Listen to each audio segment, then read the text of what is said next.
வணக்கம். இன்றைக்கி அண்ணாமலை டுடேயில் மொத்தமாக 7 அப்டேட் பார்க்குறோம், ஒரு 2 நாளோட சேர்த்து. முதல்ல கர்நாடக அரசு மேகதாது அணை கெட்ட போகிறதா ஒரு அறிவிப்பு அறிவிச்சிருக்கிறாங்க. அதை பற்றி சொல்லிவிட்டு அதுக்கு ஒரு கண்டன பதிவு. இது முதல் அப்டேட்டு.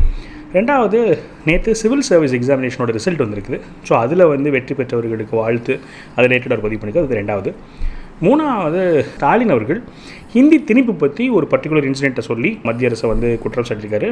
அது என்னங்கிறத சொல்லிவிட்டு அதுக்கு அண்ணாமலை அவர்கள் அதுக்கு ஒரு ரிபட்டல் ஒன்று பதிவு பண்ணியிருக்காங்க. இது மூணாவது அப்டேட்டு. நாலாவது, இதயம் அந்த நிறுவனத்துடைய ஃபவுண்டர் அவர் தவறியிருக்கிறாரு. அதுக்கு அவர் ஒரு இரங்கல் செய்தி கொடுத்துருக்குறாங்க. அதுக்கப்புறமா திமுக நிர்வாகி ஒருத்தர் திரும்ப மற்றும் ஒரு பிரச்சனையில் ஒரு குற்றத்தில் மாட்டியிருக்கிறாரு. ஸோ அவரோட புகைப்படத்தை போட்டு இந்த மாதிரி திமுக நிர்வாகிகள் எந்தளவுக்கு பிரச்சனை பண்ணிட்டு இருக்காங்கிறத காமிச்சு அதை ஒரு பதிவு பண்ணியிருக்காங்க. அதுக்கப்புறமா நீலகிரி மாவட்டத்தில் ஒரு அறிவிப்பு ஒன்று அரசாங்கம் பண்ணியிருக்காங்க. அது எவ்வளோ தூரம் அந்த மாவட்டத்தில் உள்ள மக்களுக்கு பாதிக்குதுன்னு சொல்லிட்டு அதை பற்றி ஒரு பதிவு பண்ணுறாங்க.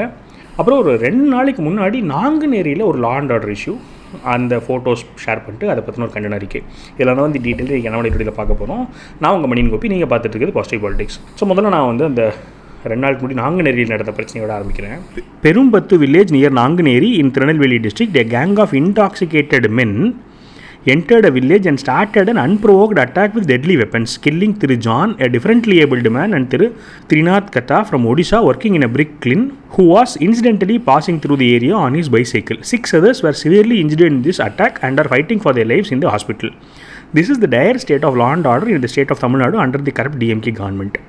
Over 65,000 kg of ganja and over 8,000 kg of synthetic drugs was confiscated in the past 5 years in Tamil Nadu, showing the kind of inroads ganja and synthetic drugs have made in the state. These figures represent only what was caught. One can only imagine the vast quantity that slipped through unchecked. The Tamil Nadu government's TASMA collection is over 2.2 lakh crores over the past 5 years, indicating the quantum of free-flowing alcohol in the state. Even in its final days, the DMK government continues to choke the people of Tamil Nadu with a grim remainder of the violence and lawlessness that have scarred the state over the past 5 years. So as usual, இந்த பிரச்சனையோட கண்டன அறிக்கை அது கூட ஒரு 3 முக்கியமான தகவல்கள் சுட்டி காமிச்சிருக்கிறாரு. 65,000 கிலோ கஞ்சா மாட்டிருக்குங்கிறாரு. அப்போ அதுக்கு மேலே புழக்கத்தில் இருக்குது. இப்போ சொல்கிறாங்க இல்லையா, 1 கிராம் கஞ்சாவே அந்தளவுக்கு இது கொடுக்கும்லாம் சொல்கிறாங்க. 65,000 கிலோ, அதுக்கப்புறம் 8,000 கிலோ சிந்தட்டிக் ட்ரக்ஸ், பிரேக்கிங் பேடில் வர்ற மாதிரி. அது போக நம்ம பார்த்துருக்கோம் 2 லட்சம் கோடி அஃபீஷியலாக அக்கௌண்ட் பண்ணி விற்ற சாராயம். இது எல்லாமே அக்கௌண்ட் போகவும் நிறையா நடந்திருக்கும். அப்போ இவ்வளோ ஒரு ட்ரக்ஸும் போதைப் பொருளும் உள்ளே இருந்துச்சுன்னா லா அண்ட் ஆர்டர் எப்படி இருக்கும்? கச்சாமச்சான்னு நம்ம அதான் நடந்துகிட்ருக்கு. ஸோ இது முதல் அறிக்கை. ரெண்டாவது, இந்த மேகதாது அணை பற்றி சொல்லிடுறேன். தமிழக விவசாயிகளின் உயிர் நாடியான காவேரி ஆற்றின் குறுக்கே மேகதாது அணை கட்ட விரிவான திட்ட அறிக்கை தயாரிக்கப் போவதாக கர்நாடக மாநில காங்கிரஸ் அரசு தனது நிதிநிலை அறிக்கையில் கூறியிருக்கிறது. காங்கிரஸ் கட்சியுடனான தனது கூட்டணியை திமுக உறுதி செய்த அடுத்த தினமே கர்நாடக காங்கிரஸ் அரசு இதனை அறிவித்திருப்பது தனது கூட்டணிக்குள் காங்கிரஸ் கட்சியை தக்க வைக்க திமுக அரசு தமிழக மக்கள் நிலையை அடமானம் வைத்திருப்பதை வெளிப்படையாக்கிறது. தமிழகத்தின் உரிமையை காக்காமல் கர்நாடக காங்கிரஸ் அரசுக்கு சாதகமாக திமுக அரசு நடப்பது வன்மையாக கண்டிக்கத்தக்கது. திமுகவின் நலனுக்காக தமிழகத்தின் உரிமையை பலிகட ஆக்க முடியாது. தமிழக மக்களின் நலனுக்கு திமுக செய்யும் துரோகம் இது. உடனடியாக தனது கூட்டணி கட்சி தலைவரான கர்நாடக காங்கிரஸ் முதலமைச்சருடன் பேசி மேகதாது திட்ட அறிக்கை தயாரிக்கும் பணியை கைவிட வலியுறுத்த வேண்டும் என்று முதலமைச்சர் திரு ஸ்டாலின் அவர்களை வலியுறுத்துகிறேன். நம்ம கண் கூட பார்க்குறோம், தமிழ்நாடு கர்நாடகா தண்ணியில் பிரச்சனை இருக்குது. எல்லா சினிமா நடிகர்கள் போராட்டம் பண்ணுறாங்க, எல்லாரும் போராட்டம் பண்ணிகிட்டு இருந்தாங்க. பிஜேபி ஆட்சியில் இருக்கும்போது கர்நாடகாவில் இந்த பிரச்சனை சால்வ் பண்ணப்பட்டுச்சு. இல்லாதப்போ கூட அது பிரச்சனை இருந்துகிட்டு இருக்கும்போது கூட அண்ணாமலை அவர்கள் தமிழக பாஜக சார்பாக நாங்கள் போராட்டம் போராட்டம் பண்ணியிருந்தார். இது ஒரு பக்கம். எப்போ காங்கிரஸ் ஆட்சிக்கு வந்துருச்சோ கர்நாடகாவில், அப்போலேருந்து திரும்ப இந்த தண்ணி பிரச்சனைக்கு பயம் பொறுத்துற மாதிரியான சந்தர்ப்பங்கள் நிறையா வருது. இப்போ பாருங்கள், இந்த மாதிரி திட்ட அறிக்கை பண்ணியிருக்காங்கன்றாங்க. இது அலையன்ஸில் இருந்துக்கிட்டு இவங்க பண்ணுறாங்க. இது ஒரு நரேட்டிவே செட் பண்ண முடியலையே, எவ்வளோ கையாலாகாத தனமாக இருக்காங்கன்னு பாருங்களேன். ஒரு பக்கம் ஒன்றுமே இல்லாமல் BJP anti Tamil narrative set பண்ண முடியுது. இன்னொரு பக்கம் காங்கிரஸ் நிஜமாலுமே இப்படி பண்ணுது, அதுக்கு திமுக துணை போகுது. இருந்தாலும் இவங்களால அந்த நரேட்டிவ் செட் பண்ண முடியல. ஸோ இவங்களால அரசியல் பண்ண தெரியல அப்படிங்கிறத இதுல நம்மளுக்கு ஒரு ஆதங்கமான ஒரு நிதர்சனம்னு வச்சுக்கோங்க. அடுத்ததாக சிவில் சர்வீஸ் எக்ஸாமோட ரிசல்ட்ஸ் பற்றி பார்த்துருவோம். ஹார்டியஸ்ட் கங்க்ராச்சுலேஷன்ஸ் திரு அனுஜ் அக்னிஹோர்த்தி அது வந்து ஃபஸ்ட்டு ரேங்க் வாங்கியிருக்கிறாரு. செல்வி ராஜேஸ்வரி சுவேஎம் அவர் 2வது ரேங்க்கு. திரு அகன்ஷ் துலாவி 3வது rank for the remarkable achievement in the civil service examination 2025. Their dedication and perseverance will inspire countless youngster to dream big and serve our great nation with commitment and integrity. Best wishes to all the 958 candidates who cleared this prestigious examination. India's future is safe in their capable hands. நேற்று தான் நம்ம வந்து ஒரு video post பண்ணியிருக்கோம். Youth in public service அப்படிங்கிற தலைப்பில் அண்ணாமலை அவர்களும் இறையன்பு முன்னாள் சீஃப் செக்ரட்டரி அவர்களும் திங்க் எடு கான்க்ளேவில் பேசியிருந்தாங்க. அதோடைய ஒரு 40 minutes ஸ்பீச்சை நம்ம ஹைலைட்ஸாக தமிழாக்கம் பண்ணி போஸ்ட் பண்ணியிருக்கேன்.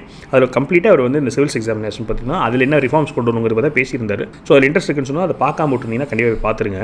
அதில் ஒரு முக்கியமான சொல்கிறார், 13 லட்சம் பேர் பரிச்சு எழுதுறாங்க, 1000 பேர் தான் செலக்ட் ஆகிறாங்க. 13 லட்சத்துலேருந்து 1000 எவ்வளோ பெரிய ஃபில்டரில். ஸோ அவரும் ஒரு சிவில் சர்வெண்ட்டுங்கிற அடிப்படையில் அதை பற்றி நிறைய பேசியிருக்காரு. அதை எல்லோரும் கண்டிப்பாக போய் பார்க்கணும். அப்போ தான் வந்து ஒரு விஷனரி இல்லாட்டி ஒரு திங்கர் எப்படி யோசிப்பாருன்றது நம்மளுக்கு தெரியும்னு வச்சுக்கோங்களேன். அது பார்க்காதவங்க பாருங்கன்னா லிங்க் என்ன பண்ணுறேன் டிஸ்கிரிப்ஷனில் கொடுக்குறேன். அடுத்ததாக இதயம் நிறுவனத்துடைய ஃபவுண்டர் இரங்கல் செய்தி. தமிழக தொழில்துறையின் முன்னணி தொழில் முனைவராகவும் விடாமுயற்சி மற்றும் கடின உழைப்பின் அடையாளமாகவும் திகழ்ந்த இதயம் குழுமத்தின் தலைவர் திரு VR முத்து அவர்கள் இறைவனடி சேர்ந்தார் என்ற செய்தி அறிந்து மிகவும் வேதனை அடைந்தேன்.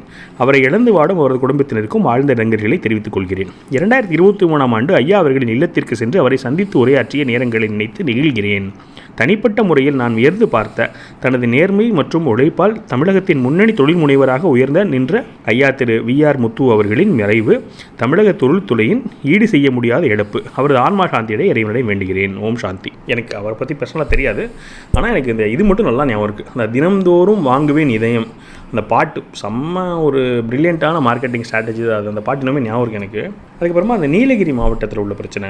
நீலகிரி மாவட்டம் கடலூர் பகுதியில் பல தலைமுறைகளாக சிறு நிலங்களின் விவசாயம் செய்து வாழும் ஆயிரக்கணக்கான குடும்பங்களின் வாழ்வாதாரத்தை பறிக்கும் வகையில் பல ஆயிரக்கணக்கான ஏக்கர் நிலத்தை ரிசர்வ் ஃபாரஸ்ட் ஆக மாற்ற தமிழக அரசு உச்சநீதிமன்றத்தில் மனு தாக்கல் செய்திருப்பது கடுமையாக கண்டிக்கத்தக்கது.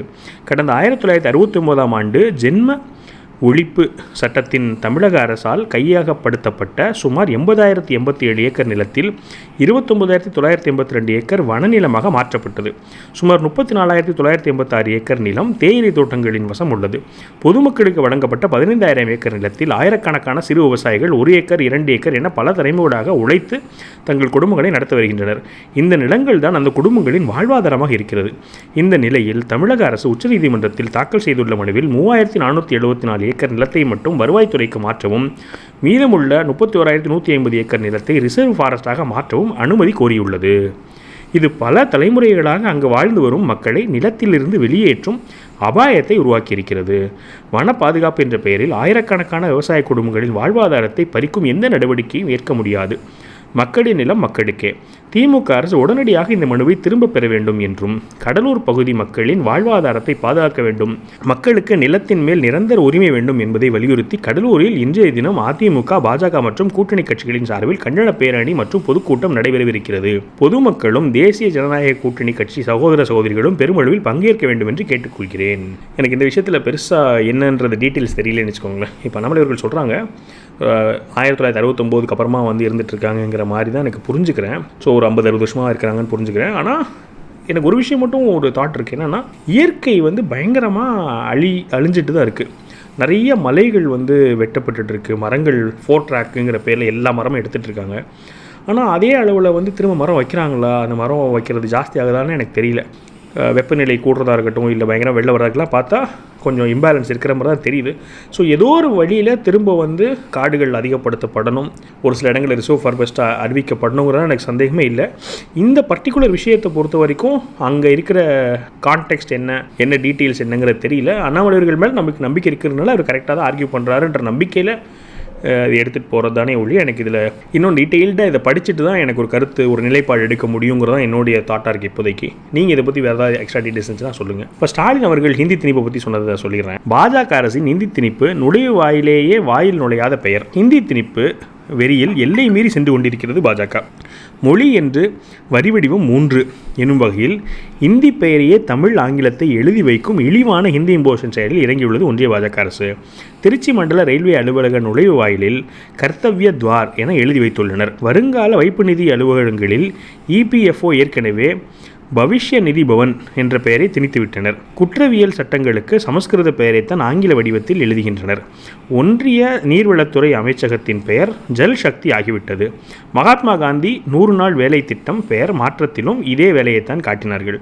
கொட்டவும் ஆணவம் கூடிக்கொண்டே போகிறது. தமிழர்களின் சுயமரியாதை சீண்டி பார்க்கும் இவர்களுக்கு சரியான பாடம் புகட்ட வேண்டும். தமிழ் ஆங்கில பெயர்களிலும் இந்தியை திணிக்கும் முயற்சியை கைவிட்டு உடனடியாக அங்கு சரியான தமிழ் பெயர்கள் இடம்பெற வேண்டும். இல்லை என்றால் தமிழர்களின் சூட்டை ஒன்றிய பாஜக அரசு உணர வேண்டியிருக்கும் என்று எச்சரிக்கை விடுக்கிறேன்.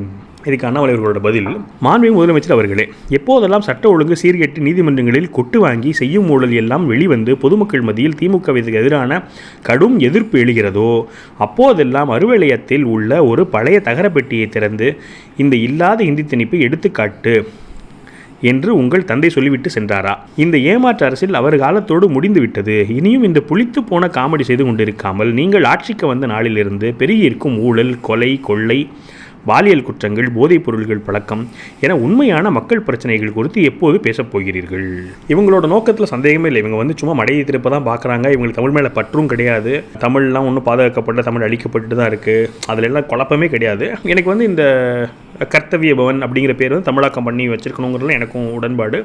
அது இன்ஃபேக்ட் நான் ஒரு இதில் பார்த்தேன். யார் நம்ம தமிழிசை சவுந்தரராஜன் அவர்கள் ஒரு ட்வீட் போட்டிருந்தாங்க. இந்த மாதிரி இந்த பேரை கொஞ்சம் மாற்றி எழுத சொல்லுங்கள், யாரோ ஒருத்தவங்க பண்ண தப்புக்கு இங்கே தான் இப்போ நடந்துட்டுருக்குன்னு சொல்லிட்டு. அதனால் டெஃபினட்டாக அதை மாற்றணும் தான். அதில் எனக்கு குழப்பம் இல்லை. பட் இவங்களுக்கு அது கேட்குறதுக்கான இது கிடையாது. அதனால் அண்ணாமலை கரெக்டாக அட்ரஸ் பண்ணியிருக்காரு. நீங்கள் உங்களோட பிரச்சனை இப்போ நம்ம இதுக்கு முன்னாடி பார்த்துட்டு இருந்தது எல்லாமே பார்த்தோன்னா அவ்வளோ லா அண்ட் ஆர்டர் பிரச்சனை இருக்குது. 65,000 கிலோ கஞ்சா மாட்டியிருக்கு. அப்போ அவ்வளோ தூரம் லா அண்ட் ஆர்டர் அவ்வளோ பிரச்சனை இருக்குது. அப்போ அதெல்லாம் விட்டுட்டு இவங்க இதில் ஃபோக்கஸ் பண்ணுறது மடை மாற்றுறது தான். சேம் டைம் எல்லா இதுக்குமே தமிழாக்கம் பண்ணணும். மோடிஜி ஸ்பீச்சை முதல்ல தமிழாக்கம் பண்ணி போடுங்கப்பா அப்படிங்கிறது தான் முதல் கோரிக்கை. ஸோ அது ஒரு பக்கம். ஸோ இதோட சேர்த்து நான் நம்மளுடைய தமிழ் கேலண்டர் பற்றியும் தெரியாதவங்களுக்காக சொல்லிக்கிறேன். நம்ம என்ன பண்ணுறோம்னா தமிழ் நாள் காட்டின்னு சொல்லிட்டு நம்ம மாத கேலண்டர் போடுறோம். சித்திரை தான் நம்மளுக்கு ஆரம்பிக்க போகுது. சித்திரையிலேருந்து ஒரு மாதத்துக்கும் அந்தந்த மாதத்துடைய சிறப்பு அம்சத்தை இமேஜாகவும் கீழே சித்திரை மாதத்தை மெயினாக்க வச்சு கேலண்டரும், அது கூட சேர்த்து தமிழ் கிளாக், தமிழ் நம்பர்ஸே அழிச்சாச்சு. கம்ப்ளீட்டாக அழிச்சிட்டானுங்க. 99% தமிழ் நம்பர்ஸே தெரியறதில்ல. ஸோ தமிழ் நம்பர் போட்டு ஒரு கிளாக். இதில் ஆர்வம் இருக்கிறவங்க கீழே நான் 2த்துக்கு கூகுள் ஃபார்ம் கொடுக்குறேன். அதில் ஃபில் பண்ணுங்கள். நம்ம கூடிய விரைவில் அதை நான் லான்ச் பண்ணிவிடுவோம். அதை நான் உங்கள்கிட்ட ஷேர் பண்ணுறேன். கடைசியில் அந்த டிஎம்கே ஃபங்க்ஷனரி மாட்டினார்னு சொன்னீங்கன்னா அதை பற்றி ஒரு பதிவு. To the growing roll call of DMK functionaries, Gnanasekaran, Periyanayagam, Praveen, Ekambaram, Kannan, Kathiresan, Hariharan, Junaid, Kavidasan, Pakkirisamy, Kaliappan, Muthuswamy and many others now joins another name Prabhakaran. Tiruvallur DMK Council Prabhakaran has been arrested for allegedly sexually harassing an air hostess aboard on Indigo flight en route to Delhi. Incidentally, DMK selection trick is that it will never let Tamil Nadu hang its head down, but their actions are always contradictory. பாருங்களேன், இதுலேயுமே ஒரே கல்லில் 4 மாங்காய். இந்த சொல்லிவிட்டு அப்படியே இதுக்கு முன்னாடி யாரெல்லாம் இருந்தாங்கன்னு எல்லா பேரையும் அப்படியே லிஸ்ட் பண்ணிட்டேன். எது பண்ணாலுமே இன்னும் அடிஷனலாக ஒன்று கூட சேர்த்து ஒரு குத்து விழுந்துருது. ஸோ இதில் தான் இன்னையோடைய அண்ணாமலைக்குடைய அப்டேட்ஸு. ஸோ நம்ம என்ன பிளான் பண்ணியிருக்கேன்னு சொன்னால், டெய்லி காலையில் அப்டேட்ஸ் மட்டும் சொல்லிடலாம். இப்போ ஒரு பெரிய ஸ்பீச் இருக்குது, ஒரு பெரிய இன்டர்வியூ இருக்குன்னா அதை இது கூட சேர்க்கும்போது என்ன ஆகுதுன்னா, நான் அதை கோ த்ரூ பண்ணுற டைம் ஆகிடுது. அப்போ மிஸ் ஆயிடுது. அது பண்ண வேண்டாம். அப்போ காலையில் செஷனில் நம்ம என்ன தான் பண்ண போகிறோம்னு சொன்னால், என்ன நடந்துச்சு அப்படிங்கிறத நான் உங்களுக்கு அப்டேட் பண்ணிடுறேன். அதுக்கப்புறமா ஒரு ஸ்பீச்சோ இல்லாட்டி இன்டர்வியூவோ ஏதோ இருந்ததுன்னு சொன்னால் அதோட ஹைலைட்ஸை நான் அப்புறமா வேறு ஒரு வீடியோவை ஈவினிங் அந்த மாதிரி மற்ற செஷனில் நான் அதை போஸ்ட் பண்ணலான்னு இருக்கேன். இதை நம்மளோட திட்டம். மற்றபடி உங்களோட கருத்துக்கள் நீங்கள் நினைக்கிறீங்க அப்படிங்கிற கமெண்ட்டில் பதிவு பண்ணுங்கள். மேலும் ஒரு பாசிட்டிவ் வீடியோவில் சந்திக்கிறேன். வணக்கம்.